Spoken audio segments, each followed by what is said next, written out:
Hello candidates, welcome to Srivastava education point. और आज हम ईवीएस की जो पेडागोजी है उसके कुछ प्रीवियस ईयर के क्वेश्चन सॉल्व करेंगे और उससे रिलेटेड जो भी पेडागोजी के इम्पोर्टेंट पॉइंट्स हैं और जो भी उसका एक्सप्लेनेशन है वो पूरा समझेंगे। वीडियो स्टार्ट करने से पहले वीडियो को लाइक और चैनल को सब्सक्राइब ज़रूर करें और इसी तरीके की वीडियोस देखने के लिए आप बेल आइकन भी प्रेस करें, जिससे जो भी वीडियोस आएंगी सीटेट से रिलेटेड उसका जो नोटिफिकेशन है वो आपके पास आएगा।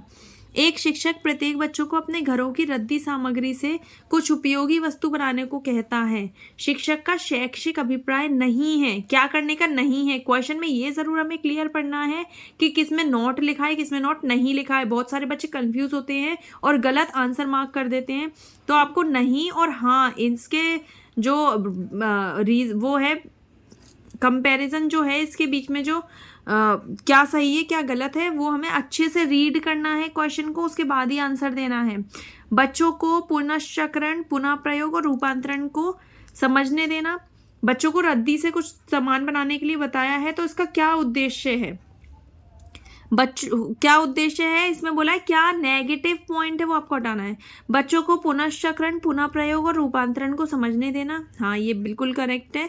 चीज़ों को किस तरीके से दोबारा यूज कर सकते हैं, दूसरा रूप देकर यूज कर सकते हैं। कूड़े से बनी श्रेष्ठ वस्तुओं की प्रदर्शनी आयोजित करना, ये भी कर सकते हैं, वेस्ट मटेरियल का होता है। कक्षा में श्रेष्ठ विद्यार्थी के बारे में निर्णय करना, ये कभी नहीं करना है। ये भी एक जो रूप है वो कंपैरिजन का ही एक रूप है। बच्चों में कंपैरिजन करना, श्रेष्ठ विद्यार्थी जो है वो अलग से छांटना, ये गलत होगा। बच्चों में सृजनशीलता का विकास करना, बहुत अच्छा पॉइंट है, इसमें सी जो है वो गलत होगा। निम्न प्रश्नों को पढ़िए। मैंने क्रियाकलाप की योजना बनाई। कितनी योजना बनाई? मैंने क्रियाकलाप की योजना कितनी अच्छी बनाई। मैंने योजना का अनुसरण कितना अच्छा किया। मेरी शक्तियाँ क्या थीं। मुझे सचमुच कठिन क्या लगा। ऊपर दिए गए 4 प्रकार के प्रश्नों के उत्तरों से होगा। अच्छा, क्या होगा इससे ये पूछा है, यानी कि मैंने कितनी अच्छी योजना बनाई है, मैंने कितना अच्छा अनुसरण किया है, मेरी शक्तियाँ कितनी अच्छी हैं और मुझे सचमुच कठिन क्या लगा है। यानी कि शिक्षकों का स्व आकलन, इससे क्या कर रहे हैं, शिक्षकों का स्व आकलन कर रहे हैं, गलत। बच्चों और शिक्षकों दोनों का स्व आकलन कर रहे हैं, दोनों का आकलन कर रहे हैं कि कितना अच्छा काम किया, कितना अच्छा अनुसरण किया, कितना कठिन लगा, कितनी शक्तियाँ थी। तो ये दोनों का आकलन हुआ, किसी एक का नहीं। तो इसमें बी जो है वो करेक्ट होगा। पर्यावरण अध्ययन की पाठ्यपुस्तक में प्रयुक्त भाषा कैसी होनी चाहिए? भाषा रूखी और बच्चों के द्वारा समझने में कठिन होनी चाहिए, बिल्कुल गलत। परिभाषाओं पर बल देते हुए औपचारिक बनाई जानी चाहिए। परिभाषाओं पर बल तो देना ही नहीं है, पेडागोजी में हमने एक चीज़ पढ़ी है इसलिए ये भी हो जाता है गलत। तकनीकी और औपचारिक होनी चाहिए। टेक्निकल लैंग्वेज अगर आप बच्चों को दे दोगे ना तो बच्चों को समझने में बहुत ज़्यादा कठिनाई होगी, इसीलिए नहीं। और फॉर्मल लैंग्वेज नहीं होनी चाहिए। बच्चे के दिन प्रतिदिन की भाषा से संबंधित होनी चाहिए, ये बिल्कुल करेक्ट होगा। जो भी पाठ्यपुस्तक हमें बनानी चाहिए, यानी कि जो भी पाठ्यपुस्तक हमें अपने स्कूल में चूज़ करने हैं रखने के लिए, उसमें जो भी लैंग्वेज है वो बहुत ईजी होनी चाहिए। अगर हम बहुत ही डिफ़िकल्ट लैंग्वेज वाली बुक रख देंगे तो बच्चों को समझ भी नहीं आएगा, बच्चे पढ़ने में इंटरेस्ट भी नहीं लेंगे और एज बर्डन वो पढ़ाई कर रहे होंगे। लेकिन वहीं हमने बहुत सारे डायग्राम बने हुए हैं, बहुत इजी लैंग्वेज है, बच्चों को समझने में बहुत आसानी है, इस तरीके की अगर हम बुक सेलेक्ट करेंगे तो बच्चे इंटरेस्टेड भी होंगे, बच्चों को समझ भी अच्छा आएगा, इसलिए इसमें डी पॉइंट करेक्ट होगा। एक शिक्षक अपने विद्यार्थियों को विभिन्न पशुओं के चित्र देता है और उन पशुओं पर रंग भरने को कहता है जो हमारे घरों में नहीं रहते हैं। इन क्रियाकलाप का क्या उद्देश्य होगा? सृजनात्मकता का विकास करना, ये हो सकता है क्रिएटिविटी बच्चों में करवाना, बिल्कुल सही है। अवलोकन का विकास करना, अवलोकन का भी विकास कर रहे हैं क्योंकि बच्चे इसमें सर्च करेंगे कि कौन सा एनिमल कौन से कलर का होता है।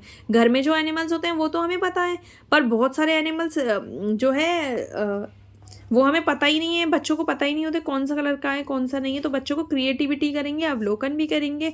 वर्गीकरण कौशल का विकास करना, सही है बिल्कुल।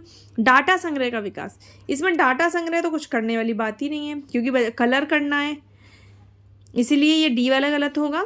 तो इसमें हमें करना है ए, बी और सी, यानी कि इसमें होगा ए, बी और सी, डी वाला सही होगा बिल्कुल। पर्यावरण अध्ययन के पाठ्यक्रम जिसे 6 उप विषयों के चतुर्दिक निर्मित किया गया है, बहुत सारे क्वेश्चंस ना बड़े बड़े होते हैं, तो बच्चे बहुत कंफ्यूज हो जाते हैं कि इतना बड़ा क्वेश्चन है, हमें समझ में नहीं आएगा, हम इसको कैसे समझेंगे, कैसे सॉल्व।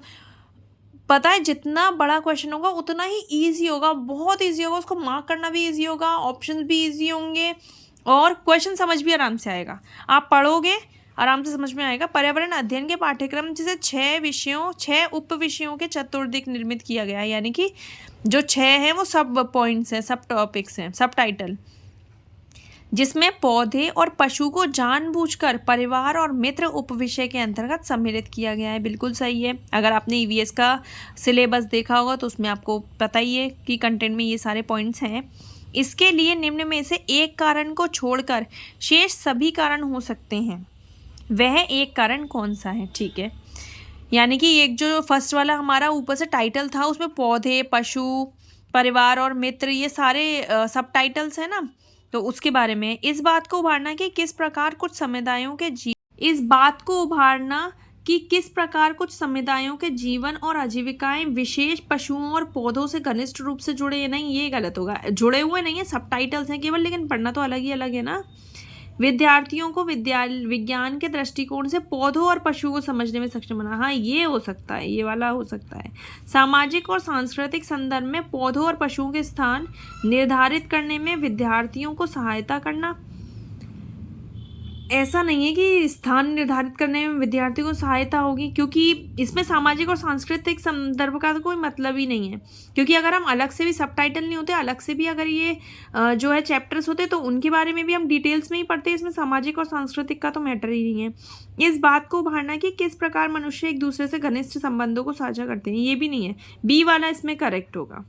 तो ये थे कुछ क्वेश्चंस। आगे हम और क्वेश्चंस भी सॉल्व करेंगे। अगर वीडियो अच्छी लगी हो तो वीडियो को लाइक और चैनल को सब्सक्राइब ज़रूर करें।